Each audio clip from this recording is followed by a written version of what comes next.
Здравствуйте, дорогие любители путешествий! Я нахожусь в Непале, в горах, на высоте 3200 метров над уровнем моря. Наверное, нет смысла говорить, насколько красивая и живописная здесь природа. И в этом видео я хочу вам рассказать о своей поездке в эту страну, чтобы вы при желании могли бы повторить мой маршрут. Итак, поехали!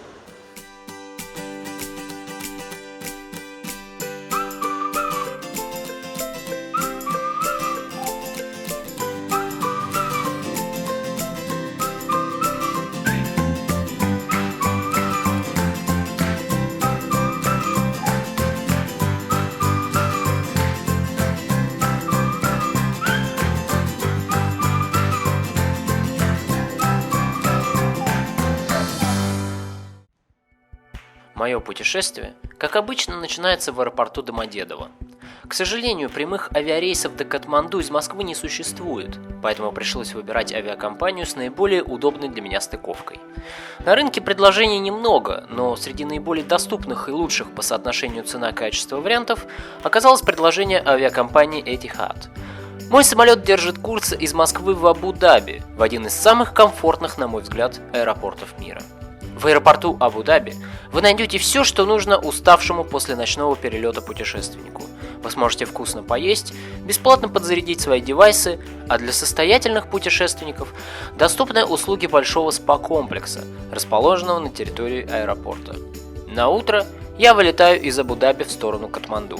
Перелет продлится около 4 часов.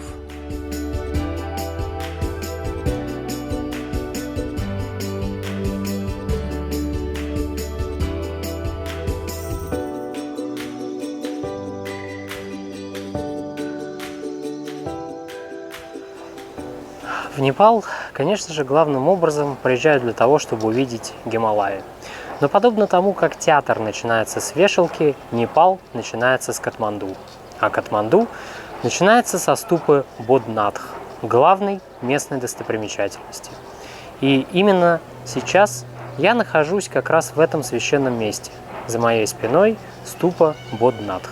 Ступа Бодхнатх находится на окраине Катманду, неподалеку от аэропорта Трипхуван. И это странно, потому что мне казалось, что такая важная достопримечательность города непременно должна находиться в центре.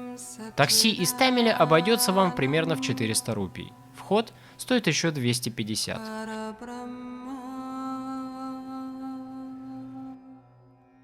Можно, конечно, не платить и с невозмутимым видом пройти мимо будки, но, если честно, я не понимаю туристов, которые так поступают. Особенно если учитывать, что Непал очень небогатая страна со смешными для западного туриста ценами, которая очень нуждается в средствах на реставрацию культурно-исторических объектов после недавнего землетрясения. Вокруг ступы, конечно же, раскинулось множество буддийских монастырей, а также лавочек и магазинов, торгующих всевозможной всячиной, от деревянных масок до медных статуэток Будды и Шивы.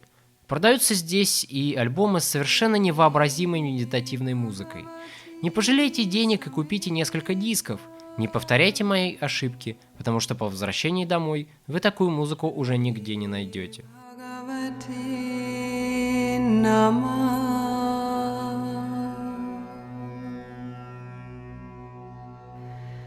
Shri Bhagavati Sameta. Ступу принято обходить по часовой стрелке. Обойти полагается непременно 3 раза. Когда вы идете, то можно покрутить еще и барабаны с мантрами. Так за вас будет читаться еще и молитва. Shri Bhagavati Namah.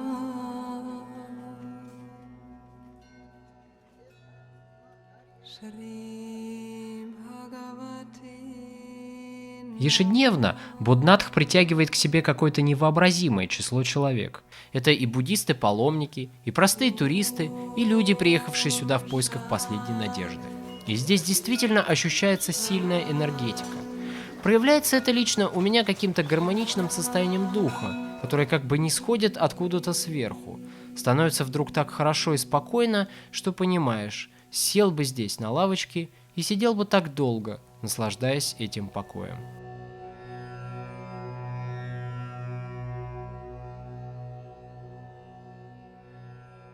Кстати, Не только я один познал дзен в этом месте.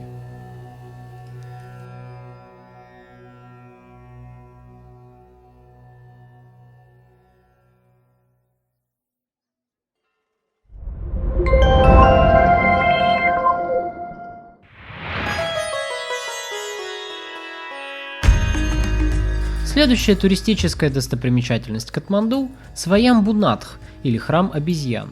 Находится это место в 3 километрах западнее от Катманду и тоже считается буддийской святыней. Но не только. Здесь также почитается и индуистская богиня Харати. Сваямбу-Надх древнее, чем Буднадх. Уже в IV веке это место было центром паломничества за пределами Тибета. Ступа несколько раз отстраивалась после землетрясений и свой окончательный вид приобрела лишь только в XVII веке. Здесь можно встретить большое количество людей, кропотливо занятых изготовлением сувениров. Пожалуй, впервые за все время пребывания здесь я столкнулся с полным равнодушием к своей персоне. Настолько мастера поглощены тут своим делом. Думаю, это хороший знак, и сувениры тут надо покупать обязательно. Не раз удивляли меня и непальские дети, очень открытые и добродушные. Они с радостью позируют туристам. Впрочем, о них разговор будет еще позже. Но самые главные действующие лица этого места, конечно же, обезьяны.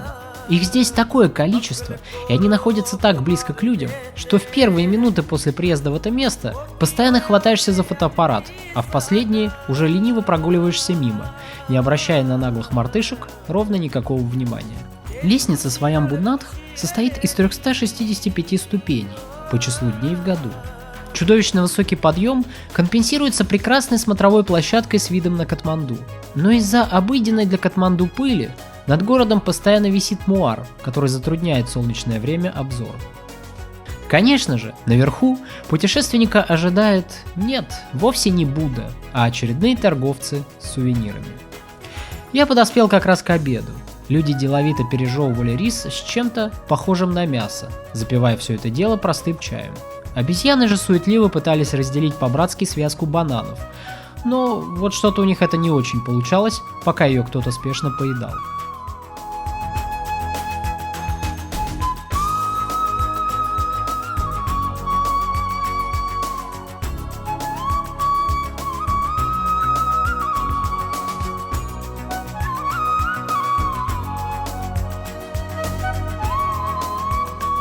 А после обеда, конечно же, не грех и поспать, тем более, если поблизости есть матрас и пара полотенец, пускай и не очень свежих.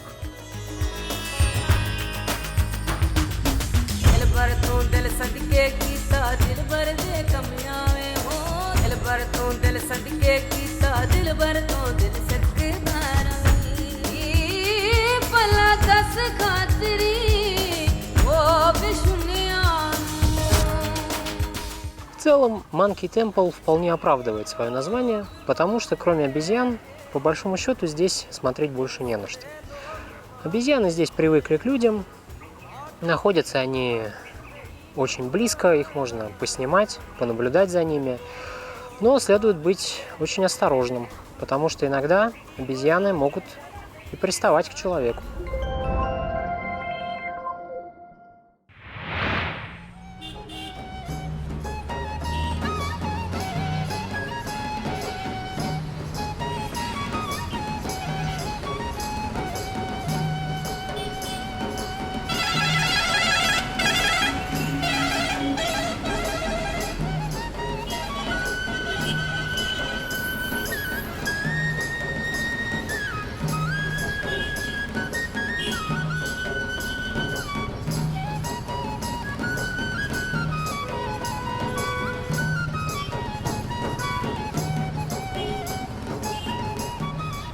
К северу от Катманду, неподалеку от ступы Боднадх, расположен Пашупатинадх, храмовый комплекс, посвященный индуистскому богу Шиве. Шива – очень сильное божество. Он входит в триумвират индийских богов вместе с Брахмой и Вишну. Специализация Шивы – все живое во Вселенной, начиная от простых букашек и бактерий и заканчивая таким странным существом, как человек. Меня лично всегда завораживали иконы с изображением этого бога, его добродушное лицо, полное спокойствия и безмятежности. Неизменный атрибут присутствия Шивы – это его фирменный трезубец. У этого символа множество значений. Он олицетворяет время как прошлое, настоящее и будущее, различные состояния, в которых одновременно может пребывать божество, и даже 3 свойства человеческой природы – невежество, страсть и благодать. Надо сказать, что Шива очень неравнодушен к обезьянкам. Еще бы, ведь один из его сыновей, Хануман, появился на свет именно в обличии обезьяны. Это длинная история с множеством версий, запутанная и сложная. Но важно в ней одно. С тех пор Шива покровительствует обезьянам, и в Пашупатинатхе нашим дальним родственникам живется действительно комфортно. God bless you, like a long life, color life. You live long, live lucky, very lucky, long life, happy life, good life.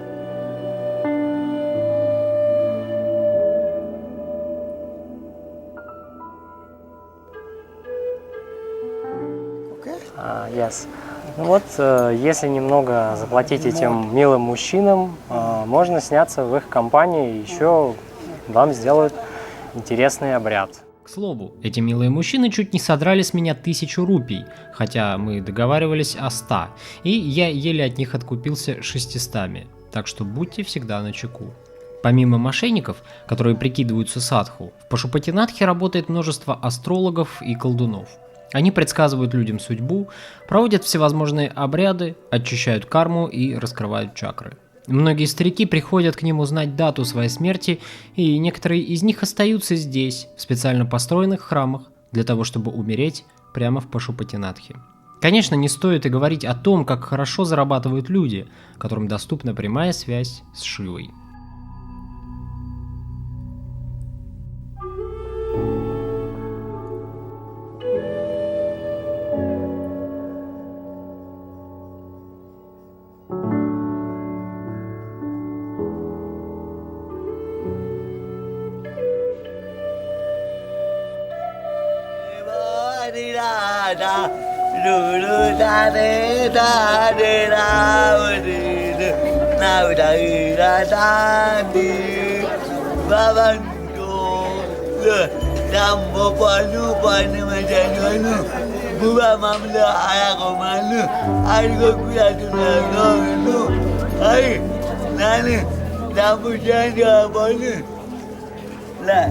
Отдельного рассказа заслуживает обряд кремации, который я имел честь наблюдать здесь. Непальцы, кстати, в этом вопросе относятся терпимо к туристам и не возражают против видеосъемки, даже если оператор присутствует на церемонии среди них, бегая со своей камерой. И все-таки следует быть осторожным и проявлять чувство меры, поскольку иногда на меня смотрели недобрым взглядом, хотя агрессивного отношения к себе я не почувствовал. Индуисты почти всегда кремируют мертвых родственников. Только таким образом, по их мнению, можно освободить душу и подготовить ее к новому перерождению. Кремация непременно проходит на берегу реки, и важно, чтобы прах был унесен в священные воды Ганга, в воды которого и впадает Арьягат. Кремация – удовольствие не из дешевых, и чтобы сжечь человеческий труп, требуется много древесины, которая стоит весьма недешево. В последние годы в Пашупатинатх доставили электрические печи из Дели, да и в самой Индии постепенно переходят на кремацию при помощи электропечей. Так что вполне возможно, мы с вами наблюдаем последние обряды этой старинной многовековой традиции. Перед кремацией умершего необходимо омыть священной водой. Для этого его тело на носилках спускают к специальному каменному спуску и аккуратно устанавливают носилки на нем. Над головой покойника обязательно раскуриваются благовония. Пока родственники омывают тело и сами омываются в священной воде, служители храма с деловитым видом матерых профи раскладывают дрова для погребального костра.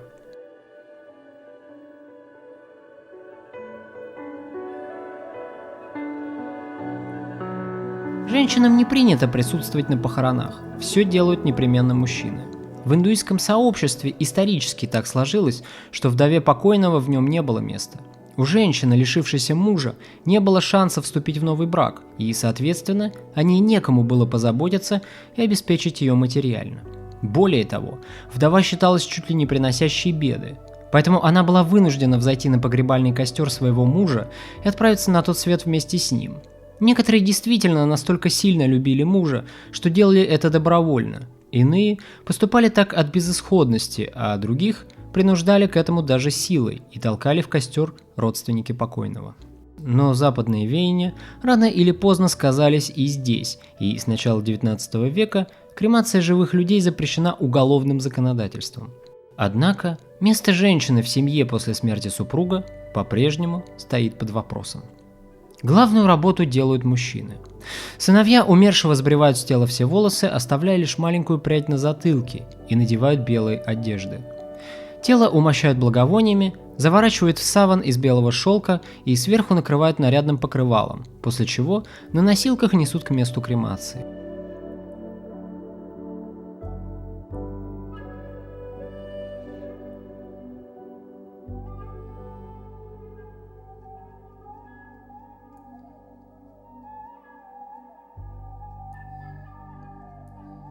Затем тело кладут на дрова, и один из родственников мужчин поджигает их, после чего обходят погребальный костер несколько раз по часовой стрелке.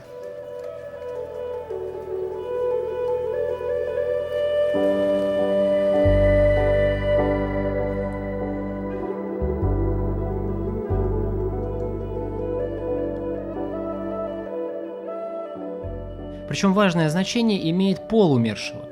Если он мужчина, огонь должен зажечь его старший сын, если женщина, тогда ее младший.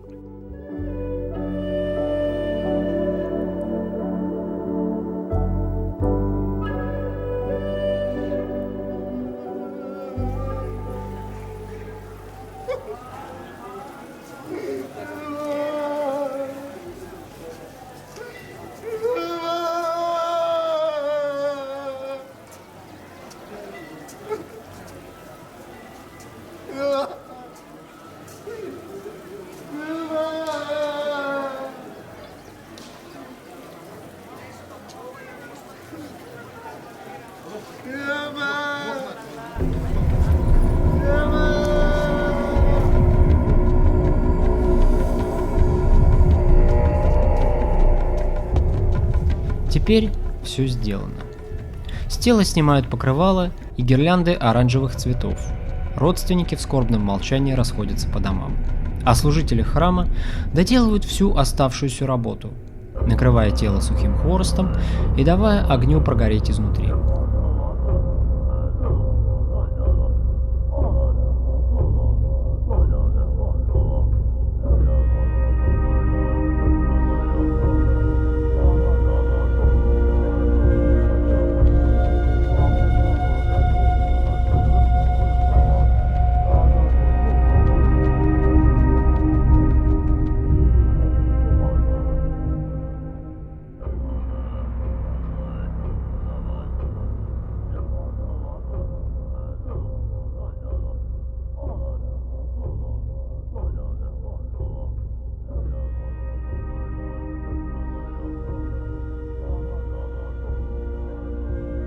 А нищие мальчики в этот момент старательно ходят по колено в реке и пытаются найти золотые зубы, драгоценные кольца и другие ценные предметы, оставшиеся от сброшенного в воду пепла.